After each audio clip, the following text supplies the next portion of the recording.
இலங்கையில் பொருளாதார வீழ்ச்சி ஏற்பட்ட போது இலங்கையில் பொருளாதார வீழ்ச்சி ஏற்படுத்தி விட்டது அடுத்தது அப்படின்னு ஒரு கேள்விக்குறி போட்டாங்க. சமூக வலைதளத்தில் அவர்கள் யாரை மனதில் வைத்து இதெல்லாம் போட்டாங்கிறது நமக்கு தெரியும். அப்புறம் பாகிஸ்தான், பங்களாதேஷ், இப்போ நேபாளை தொடர்ந்து என்ன ஆயிருக்கு அப்படின்னா, முன்னாள் நிதியமைச்சர் சிதம்பரம் பேசும்போது இந்தியா ஜனநாயக நாடால் இருப்பதால் ஜனநாயக நாடாவே இருக்குது, அதனால புரட்சி வெடிக்காம இருக்கு. ஆனா புரட்சி வெடிக்கவே வெடிக்காது அப்படின்னு யாரும் நினைச்சிட வேண்டாம். வறுமை, ஊழல், வேலைவாய்ப்பின்மை இதெல்லாம் புரட்சிக்கான அடிக்கோல் இடுவதற்கு வாய்ப்பு அதிகமா இருக்கு அப்படிங்கிற மாதிரி ஆரோடம் சொல்லியிருக்காரு. செய்தி எப்படி பாக்குறீங்க? அந்த மீட்டிங்ல அவர் எதுக்கு எந்த இடத்துல அது பேசுறாருங்கிறது தான் அதோட அது சிறப்பு. குன்றக்குடி அடிகளார் அது சம்பந்தமான ஒரு நிகழ்ச்சியில தான் பேசுறாரு. அடிகளார் அவருடைய 46வது பட்டம் அவரையும் வைத்து கொண்டு தான் அதை பேசுகிறார். பிறகு ஒரு தலைவர் அப்படிங்கிறவங்க இந்த விஷயத்தெல்லாம் முன்னெடுக்கணும். ஏழைகள் இருக்கக்கூடாது, அவங்களுக்கு வறுமை இருக்கக்கூடாது அப்படின்னு. இந்திரா காந்தி எப்போவோ கரீப் ஹட்டாவ் அப்படின்னு இதற்காகவே ஒரு திட்டத்தை கொண்டு வந்தாங்க. வறுமையை ஒழிக்க போறோம்னு. அதுக்கு வறுமை கோடு அப்படிங்கிறத ஒரு டிஃபைன் பண்ணாங்க. அந்த வறுமை கோடு இதாக ஆயிட்டே இருந்ததே தவிர வறுமை ஒழிஞ்ச பாடு இல்லை. ஆனால் பிரதமர் நரேந்திர மோடி ஆட்சிக்கு வந்த பிறகு பார்த்தீங்கன்னா 26 கோடி மக்கள் இந்த வறுமையிலேருந்து வெளியில வந்திருக்காங்கிறத இந்த கவர்மெண்ட் சொன்னா இவங்க நம்ப மாட்டாங்களே அப்படின்னு சொல்லிட்டு வெளிநாட்டு அந்த தரவுகளே அது சொல்லுகிறது. அதற்கு என்னென்ன வழிமுறைகள்லாம் கடைபிடிச்சாங்கிறது நமக்கு எல்லாம் தெரியும்.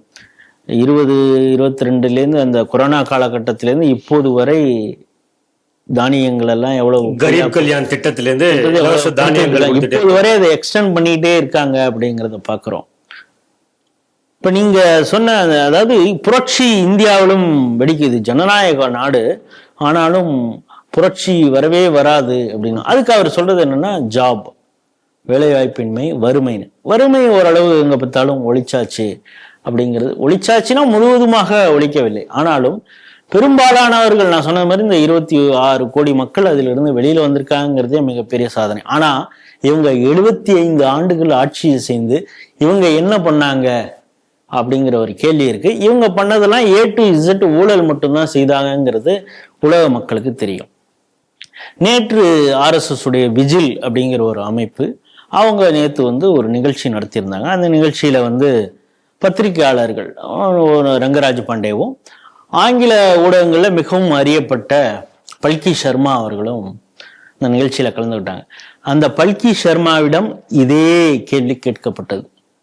நீங்க உலக நாடுகள் எங்க பார்த்தாலும் சுத்திட்டு இருக்கீங்க, நீங்க குளோபல் நியூஸை பத்தி அதிகமாக அனலைஸ் பண்றீங்க, இந்தியாவில் புரட்சி வெடிக்காதா? எங்க சுத்தி இருக்கிற எல்லா நாடும் நடந்துட்டு இருக்கு, இங்க நடக்காதா அப்படின்னா அவங்க அதுக்கு பதிலாக சொன்னது ஏன் நடக்கும், ஏன் நடக்க வேண்டும். இப்ப அங்க இருக்கிறதுல இங்க என்ன பிரச்சனை இருந்திருக்கு, அங்க ஒரு பிரச்சனைன்னு ஒண்ணு இருந்தது இல்ல, அந்த பிரச்சனை இங்க எங்க இருக்கு அப்படிங்கிற ஒரு கேள்வி கேட்டாங்க. ஃபர்ஸ்ட் ஒவ்வொன்றா ஆரம்பம். ஸ்ரீலங்கால ஒரு பாலிசி டிசிஷன் எடுக்கிறாங்க, ஆர்கானிக் ஃபார்மிங் அப்படின்னு ஒண்ணு. அதுக்கு முன்னால ஏற்கனவே கொரோனா காலகட்டத்தினால அங்க ஸ்ரீலங்கா சுற்றுலாவே பெரிய அளவு நம்பிக்கிட்டு இருக்கு, சுற்றுலா படுத்துருச்சு. அடுத்தது விவசாயம் இதுல ஆர்கானிக்குங்கிற ஒரு புது பாலிசி கொண்டு வரும் பொழுது அதுல அந்த பாலிசி டெசிஷனால பெரிய அளவு அங்க பிரச்சனை ஏற்படுகிறது. இது மட்டும் இல்லாமல் சீனாவிலிருந்து வாங்கிய கடனை திருப்பி கொடுக்க முடியாத சூழல்ல பொருளாதார தேக்க நிலையும் அங்க இருந்தது. அது மட்டும் இல்லாமல் இந்த நெப்போட்டிசம்னு சொல்லக்கூடிய ராஜபக்சே குடும்பத்தினர் ஆட்சி அதிகார மட்டத்துல அவருடைய கடைசியா சின்ன பையன் 26 வயசு 27 வயசு அவன் உட்பட ஒரு பதவியில இருந்தான். இதை பார்க்குற மக்கள் ஒரு நேரத்துல எல்டிடி ஒழிப்பின் போது இவரை ஹீரோவாக ஒரு நேரத்துல கொண்டாடியவர்கள் அந்த நாட்டுக்கு எதிரான குடும்பமாகவே பார்த்து அடிச்சு விரட்டினாங்க அப்படிங்கிறத பார்க்குறோம். அங்க புரட்சி நடந்ததுங்கிறது. அடுத்தது பாகிஸ்தான் அது சீனாவிடமிருந்து அமெரிக்காவிடமிருந்து நிதி வாங்கியே கடன் வாங்கியே காலத்தை ஓட்டக்கூடிய ஒரு தேசம். பயங்கரவாதத்தையும் தக்க வைத்துக் கொண்டது கடன் வாங்கி. அதோட அதாவது இண்டஸ்ட்ரி மேனுஃபேக்சரிங் அங்க இல்ல, அங்க ஒரே மேனுஃபேக்சரிங் பாம் மேனுஃபேக்சரிங் தான். அது பயங்கரவாதிகளை ஏற்றுமதி செய்யக்கூடிய ஒரு நாடு. கொஞ்சம் ஏதோ இங்க வளர்ச்சி கொண்டு வரலாம் அப்படின்னு ஒரு சிறிதாக யோசித்தவர் இம்ரான்கான். அவருக்கு ஒரு மனசுல ஒரு ஏக்கம். நரேந்திர மோடி இவர் வந்து அவருடைய ஃபாரின் பாலிசிலாம் அவரே டிசிஷன் எடுக்கிறாரு. ஆனா பாகிஸ்தான் நம்ம அப்படி எடுக்க முடியலையே. நம்ம ஊர்ல நம்ம ஒளிச்சு வச்சிருந்த பின்லாடனை அவனா உள்ள வந்தான், அவனா அடிச்சு அவனா அந்த பணத்தை தூக்கிட்டு போனா, கடல்ல போய் தூக்கி போட்டு சதைச்சு போயிட்டான்.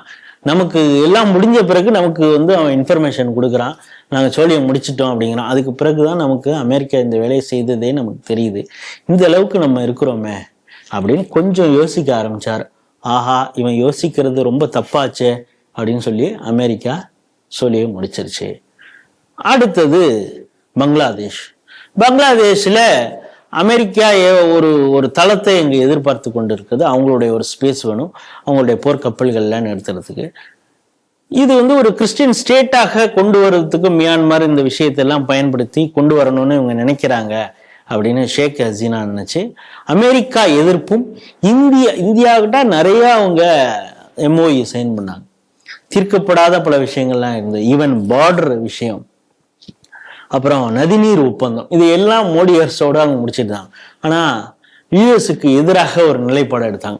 இவங்க இருக்கக்கூடாது அப்படின்னு டீப் ஸ்டேட் நினைச்சது.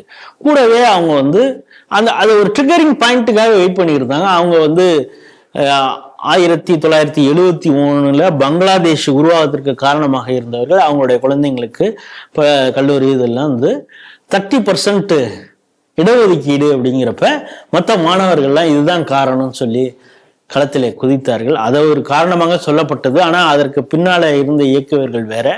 இப்போ வந்து ஒரு ரேடிக்கல் இஸ்லாம் கையில மாணவர் போராட்டம் என்று சொல்லி இந்துக்களுக்கு எதிராக அங்க பெர்சிக்யூஷன் நடந்து கொண்டு இருக்கிறதுங்கிறது ஒரு பக்கம். எனக்கு தெரிஞ்சு மியான்மர்ல ஜனநாயகம் அழிந்து ஆர்மி ஆட்சி தான் இருக்குது. ஆங் சாங் சுகி என்ன ஆயிருக்காங்க அப்படின்னே தெரியல, சிறையில இருக்காங்க. இப்ப நீங்க சொன்ன நேபாளையும் எப்படி ஸ்ரீலங்காவில் நடந்த அதே மாதிரிதான். குடும்பத்துல நெப்போட்டிசம் இருக்குது, அவங்க வாரிசுகள்லாம் நல்லா சௌக்கியமாக இருக்கிறாங்க. கிட்டத்தட்ட ஒரு 12-17 ஆட்சி மாற்றங்கள் ஒரு 10-12 வருஷத்துக்குள்ளார நடந்திருக்குது. இது என்ன இப்படி ஒரு ஆட்சி நம்ம நாட்டுல இருக்குதே அப்படின்னு சொல்லி இளைஞர்கள் போராடணும்னு யோசித்து கொண்டிருக்கோம். அதே போல ரேம்பட் ஆஃப் கரப்ஷன், இதற்கு எதிராக போராட்டு அங்கங்க ஒரு இயக்கங்கள் என்ஜிஓக்கள் பண்ணிட்டு இருந்தாங்க. கரெக்டா இவங்க வந்து இந்த சோசியல் மீடியா பேன் அப்படின்னு கொண்டு அது ஒரு ட்ரிகரிங் பாயிண்டாக வச்சு அங்க போராட்டம். இப்ப இங்கெல்லாம் இப்ப நான் சொன்ன ஒரு காரணம், இந்தியால போராடுவதற்கு என்ன காரணம் இருக்கிறது அப்படிங்கிறது தான் இப்ப எல்லாரும் கேள்வி கேட்கிறான். உலக நாடுகள்லாம் ஸ்தம்பிச்சு இருக்கும் பொழுது 7.2% பொருளாதார வளர்ச்சியில இருக்குது. ஈவன் அமெரிக்கா கூட மந்தகதியில இருக்குது. சரி, பாதுகாப்பு அப்படின்னு சொன்னா 3 நாள்லயே சோழியை முடிச்சுட்டு ஆபரேஷன் சிந்தூர்ல இருக்கிறோம். ஸ்பேஸ்ல இது வரைக்கும் நம்ம போகலன்னுங்கிற அதுல பல சாதனைகளை புரிஞ்சுக்கிட்டு இருக்கோம். டெக்னாலஜி இப்ப ஏன்னு இப்ப லேட்டஸ்டா சொல்றதுக்கு அதை வந்து முன்னெடுக்கக்கூடிய என்னென்ன வேலைகள்லாம் நடந்துகிட்டு இருக்குங்கன்னா, இப்ப வெளிநாடுகள்ல அங்க சொல்ற ஜென்சி வந்து போராடுறான், எனக்கு வேலை இல்லைன்னு அங்க போராடுறான். இங்க வந்து வேலை கொடுக்கக்கூடிய ஸ்டார்ட் அப்புகள் உருவாகி கொண்டு இருக்கிறது. ஆயிரக்கணக்கானவர்கள் ஸ்டார்ட் அப்ல குதிச்சிருக்கிறான், வேலை கொடுக்கக்கூடிய ஆளா மாறி இருக்கிறான். அப்படிங்கிற ஒரு நிலைமை இருக்கிறப்ப இங்க எதுக்கியா போராட முடியும், எதுக்காக அவன் போராடணும் அப்படிங்கிற கேள்வியெல்லாம் பலர் முன்வைக்கிறார்கள். இந்த சிதம்பரம் இவர் வந்து படிச்சவர் தான், இவருக்கு இதெல்லாம் தெரியும். நீங்க அந்த கூட்டத்திலே பாத்தீங்கன்னா அவர் பேசுறப்ப அவரோட பையனே ரெஸ்ட்லெஸ்ஸா இருக்காரு, இந்த கதையத்தை பேசிட்டு இருக்காரு இந்த ஆளு. இதெல்லாம் அவருக்கு தெரியுது, இன்ட்ராஸ்பெக்ட் பண்ணி பாக்குறாரு இந்தியாவில எதுக்கு நடக்கணும் அப்படின்னு கார்த்திக் சிதம்பரத்துக்கு தெரியுது. ஆனா இவர் வந்து ராகுல் காந்தியை சாட்டிஸ்ஃபை பண்ணுங்கிறதுக்காக இங்க ராகுல் காந்தியும் இங்க போராடுவதற்காக, அதாவது ஒரு மோபோக்ரஸி உருவாக்குவதற்காக பல விஷயங்கள் ஃபயர் ஃபயர் ஃபயர்னு சொல்லிட்டு இருக்காரு.